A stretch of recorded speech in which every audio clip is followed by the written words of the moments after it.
Hello dear students, आप सभी का बहुत बहुत स्वागत है। आप लोगों को यदि कक्षा 12वीं में हिंदी विषय में सप्ली आ चुकी है तो आप लोग पेपर देने वाले हैं 8 जून को। तो 8 जून को आपका हिंदी का पेपर कक्षा 12वीं का किस प्रकार से इस बार सप्लीमेंट्री का आएगा उसकी बात हम इस वीडियो में करने वाले हैं। सभी स्टूडेंट्स क्लास 12th वाले वीडियो को लास्ट तक ज़रूर देखिएगा। पास होना है तो ध्यानपूर्वक देखिएगा। और साथ ही साथ मैं आप लोगों को बता देता हूं, आपका क्वेश्चन पेपर 80 नंबर का रहेगा और 80 नंबर के इस क्वेश्चन पेपर को आप ध्यानपूर्वक लगाइएगा। स्टूडेंट्स आइए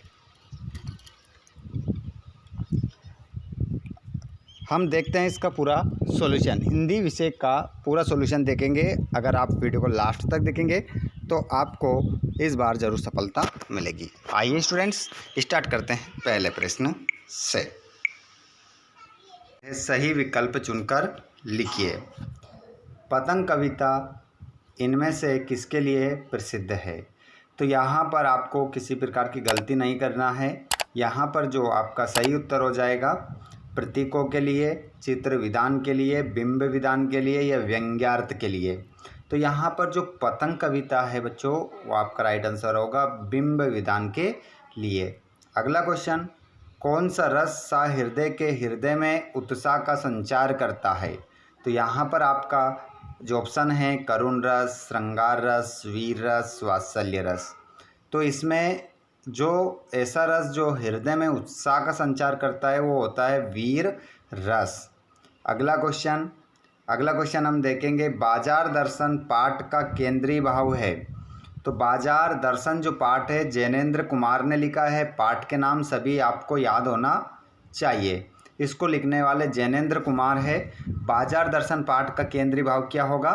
तो यहाँ पर आपका जो आंसर होगा बच्चों वो होगा बाजारवाद। बाजारवाद से ये संबंधित है। अगला प्रश्न देखते हैं, वे अच्छा खेला परंतु हार गया। ये वाक्य एक क्या है बच्चों? तो वे अच्छा खेला परंतु हार गया, ये जो वाक्य एक संयुक्त वाक्य रहेगा।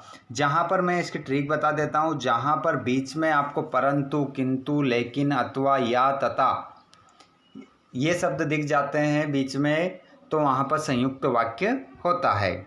ठीक है, कभी मत भूलना आप। अगला क्वेश्चन, अतीत में दबे पांव पाठ के आधार पर कोटार किसके काम आता होगा? तो यहाँ पर आपका आंसर होगा बच्चों सही, अनाज जमा करने के लिए। भूल मत जाना, जब पेपर देने जाते हैं यही आपने गलती की है, इस कारण से ही हमें ये दिन देखने पड़ रहे हैं। इनमें से कौन सा पत्रकार का प्रकार नहीं है? तो पूर्णकालिक, अंशकालिक, फ्रीलांसर। तो यहाँ पर जो पत्रकार का प्रकार नहीं है वो संवाददाता नहीं है। अगला क्वेश्चन, रिक्त स्थान की पूर्ति देखेंगे। रिक्त स्थान की पूर्ति भी करवाऊंगा। उससे पहले आप एक बार अपने सभी भाई बहनों को शेयर कर दें। अपने व्हाट्सएप स्टेटस, टेलीग्राम ग्रुप सभी में इस वीडियो के लिंक को ज़रूर शेयर करिएगा ताकि हमारे सभी दोस्तों तक ये वीडियो पहुंच सके।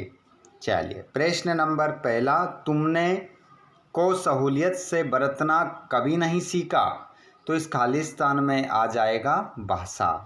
तुमने भाषा को सहूलियत से बरतना कभी नहीं सीखा।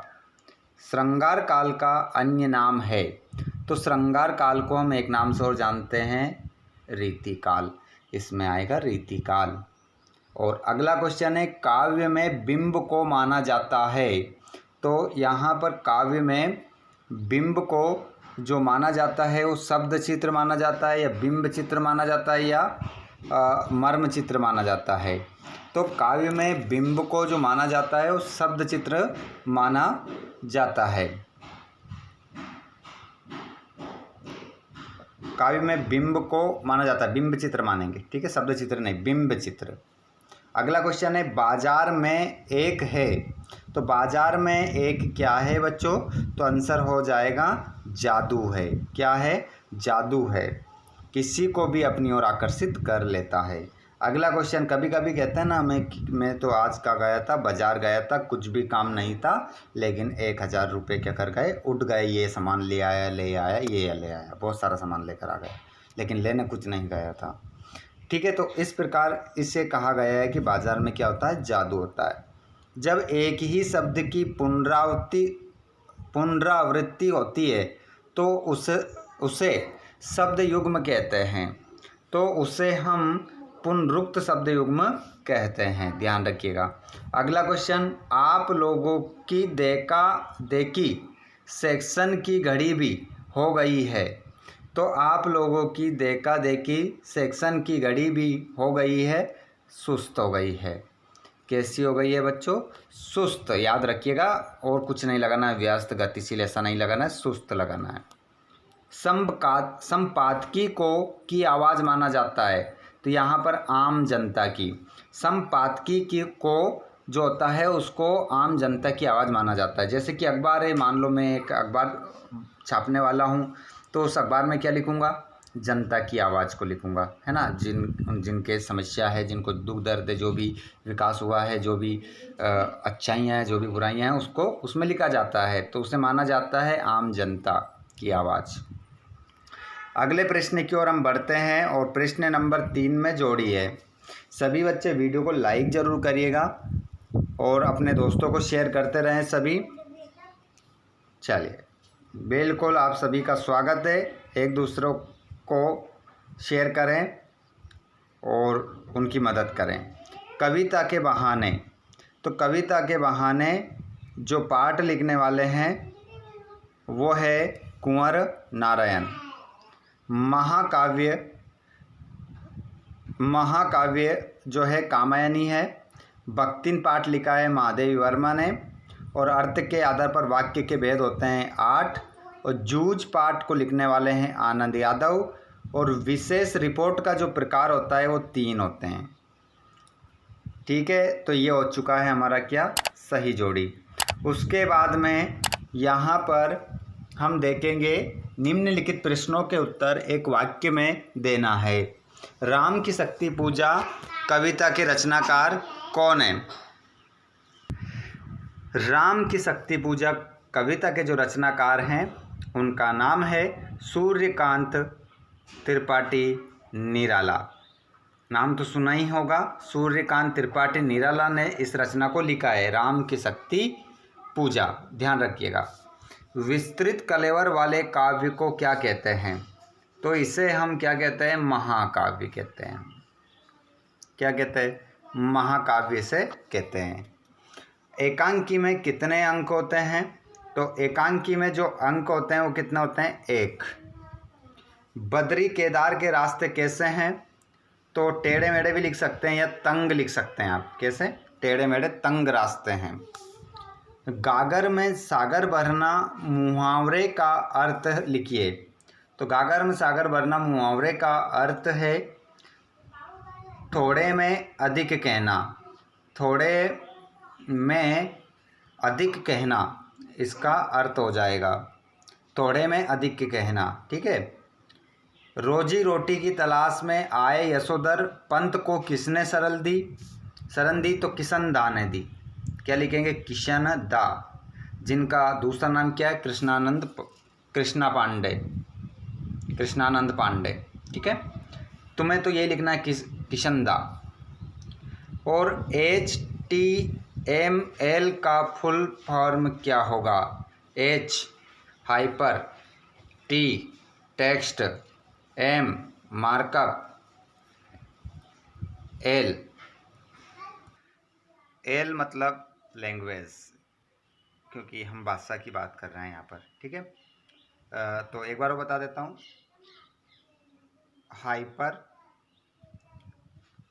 Hyper text markup language. ठीक है, याद रखिएगा, ये इसका फुल फॉर्म है। अगला हम देखते हैं सत्यासत्य। बच्चे दिशाओं को डफली की तरह नहीं बजाते हैं, तो इसका आंसर क्या हो जाएगा, सत्य। क्योंकि किसकी तरह बजाते हैं, मृदंग की तरह। सही तो बात है, नहीं बजाते हैं, सत्य लगेंगे। यहाँ पर क्या लिखेंगे, सत्य। ऐसे निशान नहीं लगा कर आना है, सत्य सत्य लिख कर आना है। गे मुक्तक को प्रगीत भी कहा जा सकता है, बिल्कुल सत्य। श्रीष को अवभूत कहा गया है, असत्य, क्योंकि अवधूत कहा गया है। लोकोक्ति को कहावत भी कहते हैं, सत्य। अगला प्रश्न है, मनोहर श्याम जोशी को साहित्य अकेदमी पुरस्कार से सम्मानित किया गया, तो आंसर होगा सत्य। नाटक की मूल विशेषता समय का बंधन बिल्कुल ना होना, असत्य। नाटक की जो मूल विशेषता है समय का बंधन बिल्कुल ना होना, ऐसा नहीं है, समय का बंधन होता है। और अगला क्वेश्चन है, अब देखेंगे हम 2 नंबर का। नई कविता के 2 कवियों के नाम एवं प्रत्येक की एक एक रचना का नाम। जिसके बाद में प्रगतिवाद की कोई 2 विशेषताएं, अगर आप सर्च करेंगे ना प्रगतिवाद की 2 विशेषताएं लिखी है तो हमारा वीडियो आ जाएगा, एक बार सर्च करके देखना यूट्यूब पर। नई कविता की, प्रगतिवाद की, ये सभी क्वेश्चन हमने डाल दिए हैं। महाकाव्य खंडकाव्य में सर्च करना मिल जाएगा, संध्या अलंकार मिल जाएगा, लक्षणा शब्द शक्ति मिल जाएगी, सब डाल रखे हैं, बस आपको सर्च करने की ज़रूरत है। तो स्टूडेंट्स ये था क्वेश्चन पेपर, पूरा देख लीजिए, आराम से निकाल रहा हूँ, स्क्रीनशॉट ले लेना और अच्छे से इसको पढ़ लेना, ठीक है, ताकि आप लोग इस बार अच्छे स्कोर के साथ पास हो सको। ये पूरा क्वेश्चन पेपर है 23 तक, एक के बाद एक देख लेना, सभी को लगा लेना, पास होना है तो अच्छे से। ये हो चुका है, तो अब आप लोगों के लिए आपको और किस विषय में सफली या आप रुक जाना नहीं का पेपर देने वाले हैं उसका नाम बताइएगा, ताकि आप लोगों को उस सब्जेक्ट के वीडियो भी प्रोवाइड करवाए जा सकें। एक बार सभी को शेयर ज़रूर करिएगा, वीडियो अच्छा लगा हो तो लाइक कर दीजिएगा, अपने दोस्तों को शेयर करके